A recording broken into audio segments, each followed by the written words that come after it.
One of the best ways to add some emotion and expression to your guitar playing is to add some string bending. With a few tips and a little practice, you'll amaze people with the improvement in your guitar playing. I'm going to show you 3 different bends.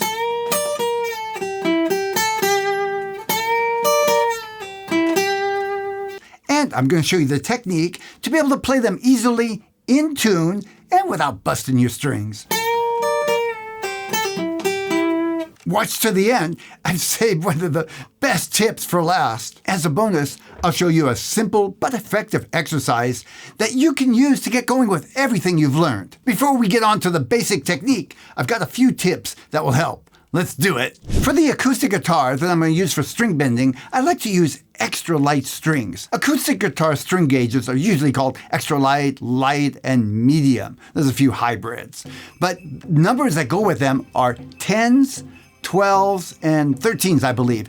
10s meaning the thickness of the first string. So here's the strings I've been using lately. They're D'Addario XLs are supposed to last longer, but they start with 10s. That's pretty light, but for bending, it really helps. When you're learning how to bend strings, you want to start off with at least the middle of the neck or higher. That's because the strings are easier to bend up here, there's less tension. There's 2 approaches to using your thumb. The way I place my thumb is behind the neck, and this gives me more fluidity to be able to move to bar chords and chords that need a bit of a stretch. There are a lot of guitar players that like to put their thumb over, and they say it helps them with some types of bends. However, it actually makes it harder with other types of bends. So I'll leave that decision up to you. There's no absolute right or wrong. Now, let's get on to that basic technique. I'm going to show you your first bend, which will help me demonstrate the bending technique up here on the 10th fret. That's the note. We're going to bend this string up a half step. Now, one of the most important tips is when you're bending, you only need absolutely 1 finger to bend. But it sure helps if you add 2 or even 3 fingers. I actually think 3 on the acoustic guitar is where you start. So what I mean by that is I'll put my 3rd finger down there where I'm going to bend the string, but then I'll support it with 2 more fingers, the 2nd and my index finger. So I'm bending with 3 fingers. It gives me a lot more leverage than just trying to push that 1 finger up. I can even feel that. Experiment a little bit before we go on with putting your 3rd finger on the 10th fret, supporting with the other 2 fingers, and then just bending up and then back down. Just see what that feels like. Now there's 2 directions we can go with this bend. First of all, I'm bending up. And on the 2nd string, that's what I usually do. Because if I go down, I'm running out of fretboard. But if I were bending on the D string, the 4th string, I'll tend to pull down. I got room there, and that's actually a little easier.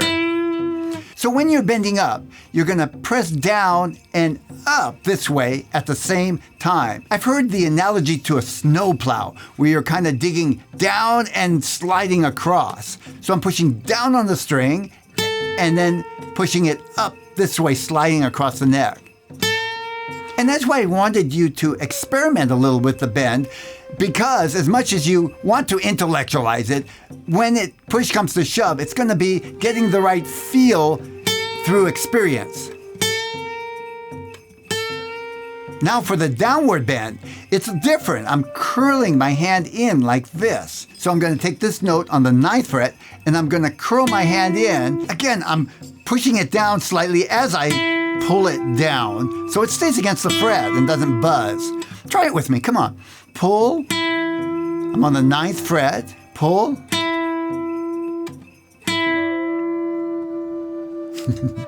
Now what I'm doing is what we call a half-step bend. That means I'm taking a note and raising it up 1 half step or semitone. So in this case, I'm pushing up and making the note sound like a half step.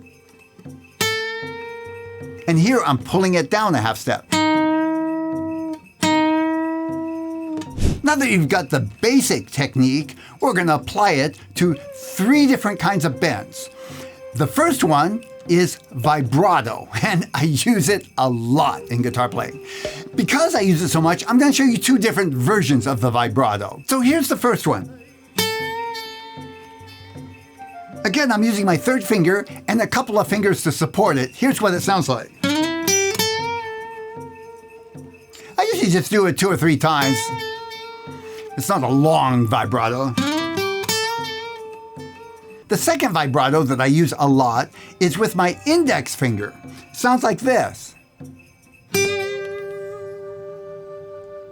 For this, I'm angling my left hand against the neck of the guitar and using it as a kind of a fulcrum, just vibrating my hand back and forth. But of course, I've got my first finger on the note, so it travels with me. Listen.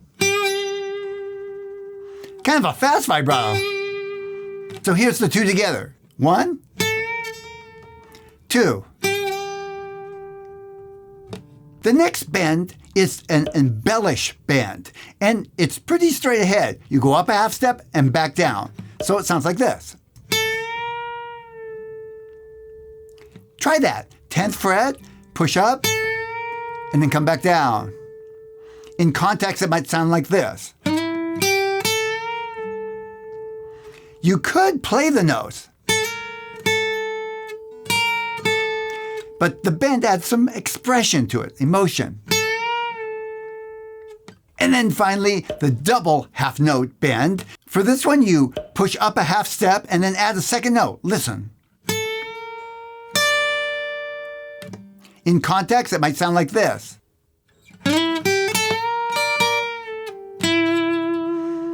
Add a little vibrato at the end. When starting out, most don't quite bend the note in tune. They're going for a half step, but they either overshoot or undershoot, often overshoot. Here's how to fix that. I want to bend this note up a half step. So what I'll do is I'll play the half step note.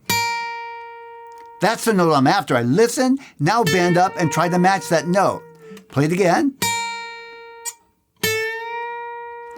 It takes practice, but little by little, you'll be able to tell if you're getting it or not. And of course, it becomes a habit. How do you avoid breaking strings? First of all, in the beginning, stick to half-step bends. You can bend a whole step on the acoustic guitar, 1.5 steps, while on the electric guitar works pretty well, on the acoustic not so much. But in the beginning, you're learning a lot of finesse, and it really helps both with sore fingers and with breaking strings to stick to half-step bends until you get good at it. Then you can kind of stretch the whole steps. Another technique is to sometimes substitute sliding on the guitar instead of bending. Sliding, in many cases, works better than bending notes on the acoustic guitar. For example, I want this note to go up 1 whole step.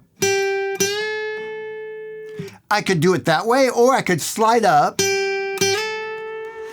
Both are valid ways of expressing. But what I'll do is I'll substitute sometimes a slide, both to save my fingers and to avoid breaking strings. And finally, make sure you put decent strings on your guitar and change them somewhat regularly. Old strings tend to break easier because they're getting corroded and they're hard on your fingers. And practice that ear training exercise where I show you to play the note, listen, and then bend to that note. When I've broken strings in the past, it's often because I got a little excited and overshot the note that I was aiming for. Sore fingers. Yeah, it hurts at first, especially if you're still getting used to the acoustic guitar. Lighter strings will help, but rest assured, if you stick with it, your fingers will get calloused and it will be both easier and less painful. The best way to approach that is just to do little short practice sessions. Instead of doing a monumental practice session, your fingers are so sore, you don't want to play again for a week. You'll minimize the soreness too, is if when you're playing, you practice doing some sliding along with your bends so you're not bending constantly for a long period of time. But I want to show you one trick that has been used successfully. That is to tune your entire guitar down 1/2 step. So what that means is, for example, this top string is an E note. I would tune it down 1/2 step to E flat. If you've got a good electronic tuner, it shouldn't be that hard. All the other notes would want to follow, so you're in tune, of course. Now, all the strings are going to be easier to bend. The downside of this is if you try to play with a YouTube video, you're going to be out of tune. Some people solve that, by the way, by putting a capo on the first fret and then brings everything up a 1/2 step. It's something you might want to experiment with and see if it can be a help to you. Here's a simple string bending exercise that I encourage you to learn and start practicing a little bit at a time.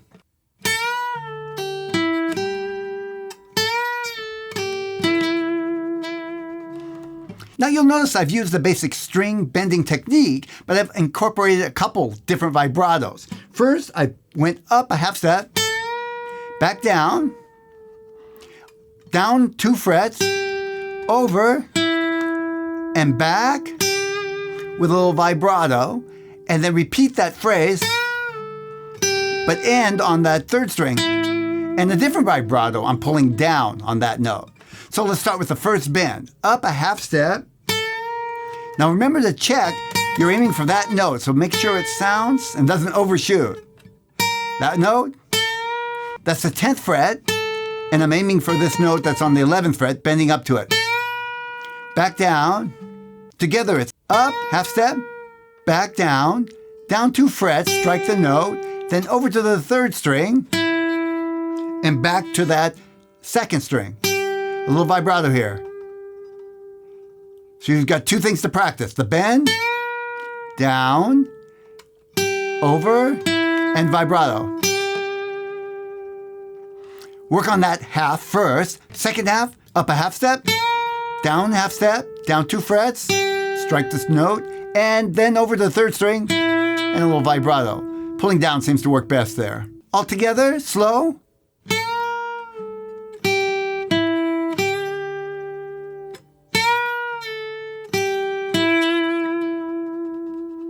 Now, if this comes easy to you, I'm going to show you the next step, a little more advanced.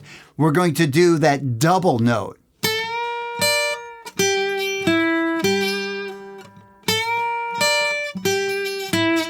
So this is the exact same lick, except that very first part, I'm now bending up half step, putting my pinky down on the 1st string, and I'm using an up pick to hit that note.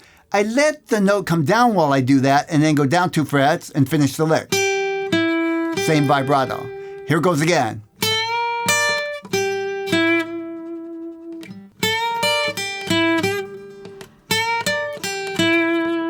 Once you practice that, try integrating it into different notes and different parts of your lead. Do it a little at a time, and you'll see that little by little, you kind of get the feel of where you could bend the notes and where it makes sense. After a while, you won't even think about it. Your fingers just do it. Thanks for joining me. One of the roadblocks I see most with budding guitar players is switching chords smoothly and in time. If you're not as confident as you'd like to be with switching chords, I've got just the thing for you. Go ahead and download my ebook, The 7 Keys to Switching Chords Easily, Quickly, and Smoothly. I think I got it all in there. No charge. I just ask that you use the techniques that I'm describing in there and give me some feedback. Let me know how much it's helped you. This is the results of years of teaching and experimenting with the best ways to help my students get over this chord switching barrier. You're going to find the ideas in here incredibly valuable. Click the link in the description and then click that download button. Again, no charge, but I really would like to hear from you. Bye for now.